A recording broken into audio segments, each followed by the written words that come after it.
যদি সরকার প্রজ্ঞাপন না করে আমরা লাশ আন্দোলন চালিয়ে যাব। ফিরে যাওয়ার জন্য নয়, আমরা গেজেট নিয়েই ফিরবো। আমরা মাননীয় প্রধান উপদেষ্টাকে অনুরোধ করব আপনাদের মাধ্যমে, উনি নোবেল জয়ী, আমরা চাই উনি মানবতার দিকে তাকাক। আমাদের সাধারণ কর্মচারী 22 লক্ষ সাধারণ কর্মচারীর মুখের দিকে তাকিয়ে, সবার পরিবারের দিকে তাকিয়ে উনি আজকের মধ্যে আমাদের নবম পে স্কেলের গেজেট জারি করবেন। আমরা আমাদের নিজ নিজ বাসায় ফিরে যাব।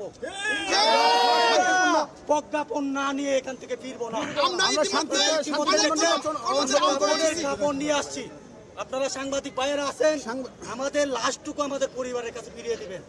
আমাদের যদি আপনারা প্রজ্ঞাপন না দিতে পারেন, শুধু আমাদের নিতর দেহটা আমাদের সন্তানের কাছে ফিরিয়ে দেবেন। আপনাদের কাছে আমাদের অনুরোধ, পুলিশদের খালি বলবেন আমরা পেয়েছি না, চাই না, তাইলে আমাদের প্রজ্ঞাপন দেন। পুলিশদের বলতে বলেন, মিডিয়ার সামনে যান, আপনার হাত ছড়ান, মিডিয়ার সামনে আমাদের পুলিশের আপনাদের বলতে বলেন, আমি নিজে আমরা এখানে আন্দোলন আছে, আমি এইমাত্র পিজি হসপিটাল থেকে চিকিৎসা নিয়ে আসলাম, আমি নিজে আহত হয়েছি।